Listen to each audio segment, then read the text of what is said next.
નમસ્કાર, કોમોડિટી લાઈવમાં આપનું સ્વાગત છે અને કોમોડિટી બજારની ગતિવિધિની ચર્ચા કરવા હાજર છું હું ઝરણા અરકંટી। તો સૌપ્રથમ નજર કરી લઈએ કોમોડિટીઝને લગતી હેડલાઇન્સ પર। સોના ચાંદીની ચમકમાં થયો વધારો। ભૌગોલિક તણાવને કારણે સોનામાં સેફ હેવન બાઇંગ વધ્યું તો વૈશ્વિક બજારમાં ચાંદી $24 પર યથાવત। ક્રૂડમાં પ્રોફિટ બુકિંગનો કારોબાર। બ્રેન્ટની કિંમતો $79 પાર યથાવત। નાયમેક્સમાં ફ્લેટ કારોબાર તો સ્થાનિક બજારમાં દબાણ। બેઝ મેટલ્સ તરફથી મળ્યા પોઝિટિવ સંકેતો। એલએમઈ પર તમામ મેટલ્સમાં તેજી। નબળા ડોલર ઇન્ડેક્સથી મેટલ્સને મળ્યો સપોર્ટ। તો એગ્રી કોમોડિટીઝમાં આવી રિકવરી। મસાલા પેકમાં જોવા મળ્યું એક્શન તો ગુવાર પેકમાં આવી રિકવરી। શરૂઆત રૂપિયાની સાથે કરીએ તો શરૂઆતી કારોબારમાં રૂપિયામાં ફ્લેટ કારોબાર સાથે ખુલતો આપણને જોવા મળ્યો, જ્યાં રૂપિયો ડોલરની સામે 83.18 પર યથાવત ખુલતો જોવા મળ્યો છે। જે બાદ રૂપિયાના કારોબારની જો વાત કરીએ તો 83.13ની આસપાસ થોડી મજબૂતી સાથે કારોબાર થતો દેખાઈ રહ્યો છે અને જો ડોલર ઇન્ડેક્સની વાત કરીએ 102.17 ઉપર ડોલર ઇન્ડેક્સ આપણને કારોબાર કરતો દેખાઈ રહ્યો છે। તો ક્રૂડમાં આવેલા ઘટાડાને કારણે ડોલર ઇન્ડેક્સમાં પણ એક જે ઇમ્પેક્ટ છે અહીંયા આગળથી આવતી જોવા મળી છે અને જેની અસર રૂપિયાની કિંમતો ઉપર પડતી જોવા મળી રહી છે। અત્યારે જ આપણી સાથે જોડાઈ રહ્યા છે ટ્રેડબુલ સિક્યોરિટીઝના ભાવિક પટેલ। ભાવિકજી, ગુડ મોર્નિંગ અને સ્વાગત છે આપનું CNBC બજાર પર।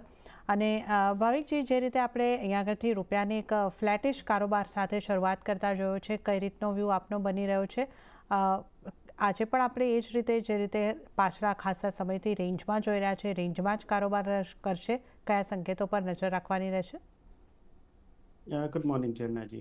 Yes, I think short term bottom જરૂરથી લાગે છે કે બની ચૂક્યું છે 82.93થી 83ની આસપાસ, કારણ કે આ વીકે આપણે જોયું હતું કે ત્યાંથી જ ફરીથી રિવર્સલ જોવા મળ્યું છે અને યુઝ્યુઅલી યર એન્ડમાં આપણે જોઈએ છે કે બહુ ખાસ મૂવમેન્ટ હોતી નથી। હવે ખાલી એક ફેક્ટર જે છે એ ગુરુવારે યુએસના જીડીપીના ડેટા અને શુક્રવારે એ લોકોનો ફેડનો જે પ્રિફર્ડ ઇન્ફ્લેશન પીસીઈ છે એ આવશે, એના ઉપર સૌની નજર રહેશે, એટલે મે બી એ સ્લાઇટ ટ્રિગર રહેશે। બટ યુઝ્યુઅલી આપણે જોઈએ છે કે યર એન્ડમાં ડોલરની માંગ વધતી હોય છે અને એના લીધે જ રૂપિયો હિસ્ટોરિકલી આપણે જોઈએ બધી ડિસેમ્બરમાં તો થોડોક ડેપ્રિશિએટ થાય છે। આ વખતે પણ લાગે છે કે એટલીસ્ટ 83થી 83.30ની જે રેન્જ, નાની રેન્જ છે, એમાં જ આઈ થિંક ટ્રેડ કરશે આગળના સપ્તાહ સુધીમાં પણ, કારણ કે આરબીઆઈ એક સારું એવું ઇન્ટરવેન્શન જોવા મળ્યું છે। એટલે આઈ થિંક ઓવરઓલ જ્યાં સુધી 83.30થી 83ની એક રેન્જ જે છે બ્રેક નથી કરતી, ત્યાં સુધી નથી લાગતું કે કોઈ ક્લિયર ડિરેક્શન રૂપિયામાં જોવા મળે। આઈ થિંક નેક્સ્ટ 2 વીક્સમાં પણ આપણને આ રેન્જમાં જ જોવા મળશે। આજના દિવસમાં જોઈએ તો થોડુંક રૂપિયામાં મજબૂતી જોવા મળી છે, બટ મને લાગે છે કે ડાઉનસાઇડ એ લિમિટેડ રહેશે। તો સેલ ઓન રાઇઝની રણનીતિ રાખવી જોઈએ 83.20ની આસપાસ। 83.10નો ટાર્ગેટ રાખી શકાય છે અને 83.25નો સ્ટોપ લોસ રાખી શકાય। મને નથી લાગતું કે આજે કોઈ મોટી મૂવમેન્ટ આવી શકે, એટલે I think range bound trade જ દેખાવશે આજના દિવસમાં। ઓકે, તો એક રેન્જ બાઉન્ડ કારોબાર આજે આપણને યુએસડી આનાની અંદર દેખાઈ શકે છે। સલાહ તમારી માટે જે બની રહી છે સેલ ઓન રાઇઝની બની રહી છે, તો 83.20ની આસપાસ તમે અહીંયા આગળથી સેલ કરીને ચાલી શકો છો। ટાર્ગેટ 83.10ના, 83.25નો સ્ટોપ લોસ રાખો, તો આ સલાહ અહીંયા આગળથી બનતી દેખાઈ રહી છે। હવે વાત આપણે સોનાના કારોબારની કરી લઈએ તો નબળા ડોલર ઇન્ડેક્સને કારણે સોનામાં એક તેજી તરફનો માહોલ બનતો જોવા મળ્યો।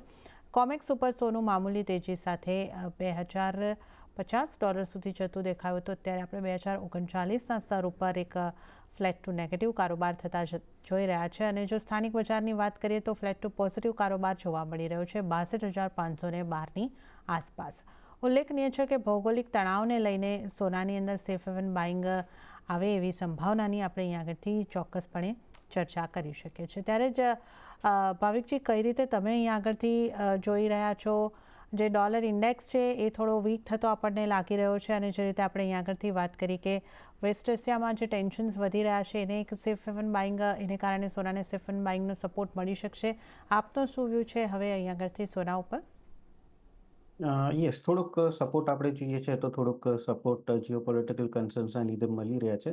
બટ અગેન યુઝ્યુઅલી હવે અત્યારના જોઈએ તો થિન ટ્રેડિંગ હોય છે, ખાસ કોઈ ટ્રિગર પણ નથી હોતા। એટલે મને નથી લાગતું કે સોનામાં કોઈ મોટી મંદી તેજી પણ જોવા મળી શકે. આઈ થિંક ટેકનિકલી જ્યાં સુધી 2020 ઉપર છે, ત્યાં સુધી 52 દિવસની રણનીતિ રાખવી જોઈએ. બટ હેજ પોઝિશન પણ આપણે જોઈએ તો એ લોકો પણ હાલ અત્યારના જે લોકોની લોંગ પોઝિશન છે, એ લિક્વિડેટ કરી રહ્યા છે, પ્રોફિટ બુક કરી રહ્યા છે અને શોર્ટ પોઝિશન્સ બનાવી રહ્યા છે. અને એ યુઝ્યુઅલી આપણે જોઈએ છે કે યર એન્ડમાં હોલિડે સિઝન્સમાં હોય છે, એટલે લોકો એમનું જે પ્રોફિટ હોય છે લઈ લેતા હોય છે. એના લીધે જ આપણે જોઈ રહ્યા છે પોઝિશન. ઓલ્ધો આપણે ફેડના મેમ્બર્સની વાત કરીએ તો જે ફેડે ડોવિશ સ્ટેટમેન્ટ આપ્યું હતું, ત્યાં ગઈકાલે 1-2 ફેડના મેમ્બર્સે થોડુંક હોકિશ સ્ટેટમેન્ટ આપ્યું. એટલે ઓવરઓલ હજી પણ મિક્સ સિગ્નલ છે, બટ મને નથી લાગતું કે સોનામાં કોઈ મોટી તેજી કે મંદી જોવા મળે. આઈ થિંક આજના દિવસમાં પણ કોઈ ટ્રિગર્સ નથી, એટલે આજના દિવસમાં પણ આઈ થિંક 200-300ની રેન્જમાં જ કોન્સોલિડેટેડ રહેશે. બટ આઈ થિંક જ્યાં સુધી 2020ની ઉપર છે ત્યાં સુધી એટલે સેલનું તો મારી રણનીતિ નથી રાખતો. બાય ઓન ડિપ્સની જ રાખવી જોઈએ. તો આજના દિવસમાં પણ 62,400ની આસપાસ હું લોંગ રેન્જ રિકમેન્ડેશન આપીશ 62,650ના ટાર્ગેટથી, અને ઇન્ટ્રાડે સ્ટોપ લોસ રહેશે 62,300નો. ઓકે, તો સોનામાં અત્યારે તો બાય ઓન ડિપ્સની સ્ટ્રેટેજી જ તમારે માટે બનતી દેખાઈ રહી છે. તો 62,400ની આસપાસ તમે ખરીદી કરીને ચાલી શકો છો. 62,650ના ટાર્ગેટ બનતા દેખાઈ શકે છે. 62,300નો સ્ટોપ લોસ રાખો તો આ સલાહ અહીં આગળથી સોના માટે હાલ બનતી દેખાઈ રહી છે. અને હવે આપણે વાત કરી લઈએ ચાંદીના કારોબારની. તો સોનાને પગલે ચાંદીમાં પણ એક થોડી મજબૂતી સાથેનો કારોબાર આવતો આપણને દેખાયો છે, જ્યાં કોમેક્સ ઉપર $24ના સ્તર પર કારોબાર યથાવત છે. જ્યારે સ્થાનિક બજારની આપણે વાત કરીએ તો 5% જેવી મજબૂતી અહીં આગળથી દેખાઈ રહી છે. 75,000ના સ્તર ઉપર ચાંદીમાં કારોબાર થઈ રહ્યો છે. ભાવિકજી, ચાંદીને કઈ રીતે જોઈ રહ્યા છો? ચાંદીમાં સોનાના કમ્પેરિઝનમાં એક 5% જેવો આપણે ખરીદારીનો માહોલ બનતા જોઈ રહ્યા છે. કઈ રીતનો આપનો સલાહ રહેશે ચાંદી ઉપર? ચાંદીમાં આઈ થિંક ગોલ્ડની સામે મારો થોડોક કોન્ટ્રેરિયન વ્યૂ છે, કારણ કે ચાંદીમાં હજી પણ આપણે જોઈએ છે તો સ્ટ્રેન્થ એવી બતાવતી નથી, કે જ્યાં એમસીએક્સમાં આપણે જોઈએ તો છેલ્લા 3 દિવસથી 75,300ની એક લેવલ છે, એ હર્ડલ એ બ્રેક કરી નથી શકતું. એટલે આઈ થિંક એની ઉપર જો જાય તો મને લાગે છે કે તેજી થઈ શકે છે. પ્લસ બીજા આપણે લોંગ પોઝિશન્સ પણ જોઈએ હેજ ફંડની, તો ઓવરઓલ લાસ્ટ વીક કરતાં 24% લોંગ પોઝિશન ઓછી થઈ છે, અને છેલ્લા 12 મહિનાની એવરેજ જોઈએ જે અરાઉન્ડ 6175 ટન છે, એની સામે અત્યારના 5,318 ટન જ લોંગ પોઝિશન છે અને બાકીની શોર્ટ પોઝિશન છે. એટલે એ ડેટા જોતા મને લાગી રહ્યું છે, અને ટેકનિકલી પણ જોતા લાગી રહ્યું છે કે આઈ થિંક આગળ જતાં પણ સિલ્વર છે મે બી અંડર પરફોર્મ કરી શકે છે, અને તેજી કરવા માટે આઈ થિંક 75,500નું એક જે રેઝિસ્ટન્સ છે એ કુદાવું જરૂરી છે. તો આજના દિવસમાં મને લાગે છે કે થોડુંક પ્રોફિટ બુકિંગ આવી શકે છે સિલ્વરમાં. તો સિલ્વરમાં હું 75,000ની આસપાસ જ હું શોર્ટને રિકમેન્ડેશન આપીશ. નીચેનો ટાર્ગેટ રાખી શકાય 74,600નો, અને 75,400નો સ્ટોપ લોસ રાખી શકાય. સોનાના કારોબારની આપણે વાત કરી છે, અને હવે આપણે મેટલ્સના કારોબારની વાત અહીંયા આગળથી કરી લઈએ. તો બેઝ મેટલ્સમાં ખરીદીનો માહોલ જોવા મળી રહ્યો છે, જ્યાં એલએમઈ અને સ્થાનિક બંને બજારમાં આપણને તેજી સાથેનો કારોબાર થતો જોવા મળી રહ્યો છે. કોપરની વાત કરીએ તો 19 સપ્તાહની ઉપરની સપાટી પર કોપરની અંદર કારોબાર, તો એલ્યુમિનિયમમાં 2 સપ્તાહની ઉપરની સપાટીએ કારોબાર દેખાઈ રહ્યો છે. આપણે સ્થાનિક બજારમાં જો નજર કરી લઈએ, 727 પર કોપર, લેડ 183 પર, ઝિંક 227 પર, એલ્યુમિનિયમ 204 પર, તો અહીંયા આગળથી આપણે લીલા નિશાન સાથે કારોબાર થતા જોઈ રહ્યા છે. ભાવિકજી, મેટલ્સને તમે કઈ રીતે જોઈ રહ્યા છો? જે રીતે આપણે વાત કરી કે કોપર જે છે 19 સપ્તાહના ઉપલા સ્તરો પર, અને એલ્યુમિનિયમમાં 2 સપ્તાહના ઉપલા સ્તરો આપણને બનતા દેખાયા છે, અને અમુક કન્સર્ન જે છે અહીંયા આગળથી અમુક માઇનના બંધ થવાને કારણે પણ જે સપ્લાયનું ડિસ્ટ્રપ્શન અહીંયા પણ થવાની સંભાવના બની રહી છે. કેટલો સપોર્ટ આપ જોઈ રહ્યા છો મેટલ્સમાં, કોપરમાં, અને કઈ મેટલ પર આપની કઈ રીતની સલાહ રહેશે? આઈ થિંક તમે સાચું કીધું કે આપણે જોઈએ તો પેરુમાં એક મેજર માઇન છે, બીજી ચીલીમાં જે છે માઇન, એ બે ઓફલાઈન થવાની છે. એટલે એના લીધે આઈ થિંક હવે કન્સર્ન થોડુંક થઈ ગયું છે સપ્લાયના રેસ્ટ્રિક્શન ઉપર. એટલે એના લીધે જ આપણે જોઈ રહ્યા છે કે કોપરમાં એટલે સ્તરના તેજી જોવા મળી રહી છે. અને આઈ થિંક નેક્સ્ટ યર પણ જોઈએ તો મને લાગે છે કે જે પહેલાં એક્સપેક્ટેશન હતો કે સરપ્લસ રહેશે કોપર, હવે લાગી રહ્યું છે કે મે બી એ શાયદ ડેફિશિયન્સી પણ આવી શકે છે. એટલે ઓવરઓલ આઈ થિંક મને લાગે છે કે અહીંયાથી કોપરમાં મને પોઝિટિવ જ વ્યૂ દેખાઈ રહ્યો છે. ટેકનિકલી પણ આપણે જોઈએ તો ટેકનિકલી 700નું જે એક હર્ડલ હતો, સપોર્ટ હતો, એ બ્રેક નથી થયું, અને ત્યાંથી જ આપણને એક રિવર્સલ પણ જોવા મળ્યું છે. અને ઓવરઓલ અત્યારે આઈ થિંક જ્યાં સુધી 720 ઉપર સસ્ટેન કરી રહ્યું છે, ત્યાં સુધી મને લાગે છે કે ઉપરની સાઈડ 735 થી 740 પણ જોવા મળી શકે છે. અને પત્તાના એક પોઝિટિવ એક વસ્તુ છે કે યુઝ્યુઅલી યર એન્ડમાં આપણે જોઈએ તો બેઝ મેટલ્સ જે છે એની ડિમાન્ડ પણ ઓછી થઈ રહી હોય છે હોલિડે સિઝનના લીધે. બટ ડિસ્પાઇટ લો ડિમાન્ડ આ જે પ્રાઇસીસ વધી રહી છે એક થોડોક પોઝિટિવ વ્યૂ મારા મત તરફથી છે. એટલે આઈ થિંક બંને બેઝ મેટલ્સમાં ઝિંક અને કોપર એ બે હજી પણ પોઝિટિવ દેખાઈ રહ્યા છે. અને મે બી 1 થી 2 દિવસ સુધીનો આપણે વ્યૂ જોઈએ તો આઈ થિંક અહીંયાથી 1 થી 2% ઉપર સુધીનો ઉછાળો પણ જોવા મળી શકે છે. સૌથી પહેલા કોપરની વાત કરીએ તો આઈ થિંક કોપર 726 ની આસપાસ હું લોંગની રિકમેન્ડેશન આપીશ 732ના ટાર્ગેટથી, અને સ્ટોપ લોસ રાખી શકાય 722નો.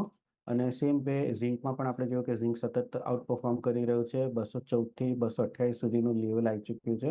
હવે ઉપરની સાઈડ હર્ડલ 229 230 છે.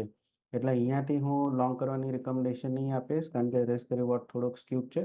તો થોડું અહીંયાથી કરેક્શન આવે છે 226 થી 225ની આસપાસ ઝિંકમાં, તો હું લોંગની રિકમેન્ડેશન આપીશ 229ના ટાર્ગેટથી, અને સ્ટોપ લોસ રાખી શકાય 223નો. તો કોપરને સ્લાઇટ ડીપ અને ઝિંકમાં થોડુંક મોટું કરેક્શન આવે છે તો હું લોંગની રિકમેન્ડેશન આપું છું. ઓકે, તો કોપરમાં પણ થોડો ઘટાડો મળે ત્યારે ખરીદી કરીને ચાલો. ટાર્ગેટ 732ના અને સ્ટોપલોસ 722નો રાખવાનો રહેશે. અને ઝિંકમાં પણ ઘટાડે ખરીદીની સલાહ અહીં આગળથી બનતી દેખાઈ રહી છે. ટાર્ગેટ 229 અને સ્ટોપલોસ 223નો રાખો, તો આ અહીં આગળથી મેટલ્સ પૈકી સલાહ બનતી દેખાઈ રહી છે. હવે આપણે વાત ક્રૂડની કરી લઈએ તો ક્રૂડ ઓઇલમાં આપણે ગઈકાલે વૈશ્વિક બજારમાં લગભગ 2%ની તેજી આવતી જોઈ હતી, અને જે બાદ આજે શરૂઆતી કારોબારમાં પ્રોફિટ બુકિંગ જેવો માહોલ બનતો જોવા મળ્યો, જ્યાં બ્રેન્ટની કિંમતો $79 આસપાસ જોવા મળી રહી છે. તો નાઇમેક્સની અંદર આપણે જોઈએ તો $74 આસપાસ કિંમતો પહોંચતી દેખાઈ રહી છે. સ્થાનિક બજારની જો આપણે વાત કરીએ તો સ્થાનિક બજારમાં પણ અત્યારે ફ્લેટ ટુ પોઝિટિવ કારોબાર દેખાઈ રહ્યો છે. 6173ના સ્તર ઉપર કારોબાર અહીંયા આગળથી થતો દેખાઈ રહ્યો છે. ભાવિકજી, અહીંયા આગળથી ક્રૂડને આપણે કઈ રીતે જોવું જોઈએ? કારણ કે ક્રૂડમાં પણ આપણે જે રીતે જોઈ રહ્યા છે કે લગભગ 3 દિવસ સતત આપણે પોઝિટિવ કારોબાર થતા જોયો છે. હવે બ્રેન્ટ આપણને થોડું ફ્લેટિશ લાગી રહ્યું છે, અને ફ્લેટિશ કારોબાર આપણે ત્રણેયની અંદર બ્રેન્ટ હોય, આપણું એમસીએક્સ હોય કે WTI હોય, અત્યારે તો લાગી રહ્યો છે. તો કઈ રીતની આપની સલાહ રહેશે અને કયા પરિબળો પર ખાસ આપણે ધ્યાન આપવાનું રહેશે? આઈ થિંક માર્કેટ અત્યારે વેઇટ એન્ડ વોચમાં છે, કારણ કે આપણે જોયું કે 3 દિવસનું જે પોઝિટિવ રિએક્શન હતું એ જે રેડ સીમાં જે હુતીઝે એટલીસ્ટ રોકેટ લોન્ચ કર્યા છે, ઘણી બધી મેજર શિપિંગ કંપનીઝ છે એ લોકો હવે ઓલ્ટરનેટ રૂટ્સ ડાયવર્ટ કરી રહ્યા છે, એની એક ઇફેક્ટ હતી. ઓલ્ધો આપણે જોઈએ તો ક્રૂડ જે છે એ ખાલી 10 થી 15% ત્યાં સ્વિસ કેનલથી જાય છે, બટ બાકીની જે મેજર શિપિંગ કન્ટેનર્સ જે છે એ વર્લ્ડનું 30 થી 40% ત્યાંથી જાય છે. એટલે લોકો જો આફ્રિકાથી ફરીને જશે એટલે ટાઈમમાં પણ વધારો થશે અને કોસ્ટમાં પણ ફ્રેટ કોસ્ટ 30 થી 40% વધશે. એટલે આઈ થિંક અત્યારના માર્કેટ વેટ એન્ડ વોચ કરી રહી છે કે આગળ જતાં વધી રહેવાનું છે કે નહીં. બટ ઓફકોર્સ અહીંયાથી હવે લાગી રહ્યું છે કે થોડુંક એક્ઝોશન જરૂરથી આવી ચૂક્યું છે. બટ અહીંયાથી કોઈ પણ અત્યારના ફેક્ટર્સ એવા નથી દેખાઈ રહ્યા કે અહીંયાથી આપણને એક મેજર પ્રોફિટ બુકિંગ જોવા મળે. આઈ થિંક પ્રાઇસીસ જે છે એ ન્યુટ્રલ ટુ પોઝિટિવ જ રહેશે. એટલે હું બહુ મેજર અપસાઇડ એક્સપેક્ટ નથી કરી રહ્યો. બટ હા, કોઈ ડિપ્સ આવે છે તો ડેફિનેટલી એ બાઇંગ ઓપોર્ચ્યુનિટી જરૂરથી બનશે. તો 6140ની આસપાસ જો ક્રૂડ આવે છે તો હું લોંગની જ રિકમેન્ડેશન આપીશ 6220ના ટાર્ગેટથી, અને સ્ટોપ લોસ રાખી શકાય 6100નો. ઓકે, તો આપણે અહીં આગળથી ખાસ ક્રૂડ ઉપર ચર્ચા કરી છે, અને ક્રૂડ માટે આપણે અહીં આગળથી જે સલાહ મળતી તમારે માટે દેખાય છે એના ઉપર નજર કરી છે. હવે આપણે નેચરલ ગેસની પણ વાત કરી લઈએ તો સ્થાનિક બજારમાં નેચરલ ગેસમાં 1% ઉપરની તેજી સાથે કારોબાર જોવા મળી રહ્યો છે, જ્યાં કિંમતો 213ની આસપાસ અહીં આગળથી પહોંચતી દેખાઈ રહી છે. એટલે લગભગ 3.5% જેવી મજબૂતી આપણને આવતા દેખાઈ રહી છે. ભાવિકજી, 213ના લેવલ ઉપર નેચરલ ગેસ અહીંયા આગળથી પહોંચતું દેખાઈ રહ્યું છે. કઈ રીતે હવે આ લેવલ ઉપર આપણે કારોબાર કરવાનો રહેશે? આઈ થિંક હું થોડુંક કોશિયસલી બાયની રિકમેન્ડેશન આપીશ, કારણ કે હજી આપણે ફંડામેન્ટલ્સ જોઈએ તો વીક જ છે. કારણ કે યુએસની જો આપણે જોઈએ વેધર ફોરકાસ્ટ તો એટલીસ્ટ 26 ડિસેમ્બર સુધી ગરમી જ છે, અને પછી પણ અત્યારના કોઈ ઠંડીની મેજર આગાહી નથી. પ્લસ આપણે ઇન્વેન્ટરી જોઈએ તો ઇન્વેન્ટરીઝ હજી પણ યુએસની છેલ્લા 5 વર્ષમાં 7%થી ઉપર છે, 5 વર્ષની એવરેજમાં.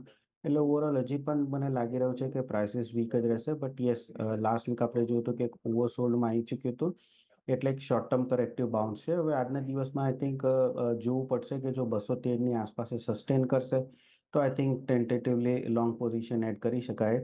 અધરવાઇઝ હજી વેઇટ એન્ડ વોચ છે. તો ક્લિયરલી આજના દિવસમાં હું એવોઇડ કરવાનું જ રિકમેન્ડેશન આપીશ. હજી 1 થી 2 દિવસ જો 213 થી 210નું જો લેવલ છે, એ સસ્ટેન કરે તો મે બી કોશિયસલી લોંગ પોઝિશનનું રિકમેન્ડેશન કરીશ. બટ આજના દિવસમાં હું કમ્પ્લીટલી એવોઇડ કરવાની જ રિકમેન્ડેશન આપીશ. ઓકે, તો નેચરલ ગેસને આજે તો અવોઇડ કરવાની સલાહ દેખાઈ રહી છે. 2 થી 3 દિવસ નજર રાખો. 210 213ની વચ્ચેના લેવલ સસ્ટેન કરે છે તો પછી આપણે એના ઉપર ફરી એક વખત રિવ્યૂ કરીશું, પરંતુ હાલ અવોઇડ કરીને ચાલવાની સલાહ બનતી દેખાઈ રહી છે. તો આપણે નોન એગ્રી કોમોડિટીઝની વાત કરી છે અને હવે જો આપણે એગ્રી કોમોડિટી તરફ આગળ વધીએ તો એગ્રી કોમોડિટીઝમાં રિકવરી સાથેનો કારોબાર થતા દેખાઈ રહ્યો છે. મોટાભાગની એગ્રી કોમોડિટીની અંદર આપણે ખરીદારી આવતા જોઈ રહ્યા છે, જ્યાં મસાલા પેકની જો આપણે એક વાત ખાસ કરીને કરી લઈએ તો અહીંયા આગળથી જે આપણે જોઈ રહ્યા છે મસાલા પેકમાં પણ થોડી જે મોટો ઘટાડો આવ્યા બાદ એક રિકવરી સાથેનું કામકાજ આપણને નીચલા સ્તરોથી થતું દેખાઈ રહ્યું છે. જીરાના વાવેતરના આંકડા પણ આપણે આવતા જોયા. ગુજરાત અને રાજસ્થાનની અંદર ઘણું વધારે વાવેતર અહીંયા આગળથી આ વર્ષે થતું દેખાઈ રહ્યું છે. તો કઈ રીતે તમે જીરાને જોઈ રહ્યા છો અને અન્ય મસાલાની જે કોમોડિટીઝ છે એમાં પણ આપનો કઈ રીતનો વ્યૂ રહેશે, ભાવિકજી? આઈ થિંક તમે કીધું કે વાવેતર જે છે એ લાસ્ટ યર કરતાં ઘણું જ ઇનફેક્ટ મોર દેન ડબલ વાવેતર થયું છે. અને અત્યારના મને લાગે છે કે જે સિઝન એટલીસ્ટ જે છે એ આઈ થિંક સારી જ રહેશે ઠંડીના કારણે. લાસ્ટ યર કરતાં આ વખતે કેરી ફોરવર્ડ સ્ટોક્સ એ વધીને આવશે. એટલે પ્રાઇસીસ પર ઓફકોર્સ થોડુંક દબાણ જરૂરથી રહેશે. બટ પોઝિટિવ એ છે કે આપણે પ્રાઇસીસ જે છે ઇન્ટરનેશનલ પ્રાઇસીસમાં ઘણું કોમ્પિટિટિવ છે. હાલ અત્યારના બિકોઝ કે આપણે ડિમાન્ડ નથી ઓવરસીઝની, કોઈ એક્સપોર્ટની ડિમાન્ડ નથી અને લોકલની ડિમાન્ડ પણ ઓછી છે. એટલે એના લીધે પ્રાઇસીસ અત્યારના જોઈએ તો નીચે થઈ ગયા છે. બટ પહેલાં પણ મેં કીધું હતું કે 36,000થી 35,000નો એક સારો મને સપોર્ટ દેખાઈ રહ્યો છે. એની નીચે કદાચ જાય એવું અત્યારના હાલ ઓછી પ્રોબેબિલિટી છે. અને આ એક લેવલ સારું છે કે જ્યાંથી આપણને ફરીથી 40,000થી 41,000 સુધીનો એક બાઉન્સ જરૂરથી જોવા મળી શકે છે. તો આઈ થિંક અત્યારના જે પણ કોઈ ટ્રેડર્સ હોય કે જે 1 થી 2 અઠવાડિયાની પોઝિશન હોલ્ડ કરી શકે છે, તો કરંટ માર્કેટ પ્રાઇસથી હું જીરાની રિકમેન્ડ કરીશ કે અહીંયાથી લોંગ કરી શકે છે 40,000ના ટાર્ગેટથી અને સ્ટોપ લોસ નીચે રાખી શકે 36,000નો. તો આ એક વીક માટે અહીંયાથી એક ગુડ ઓપોર્ચ્યુનિટી છે જીરામાં બાય કરવા માટે.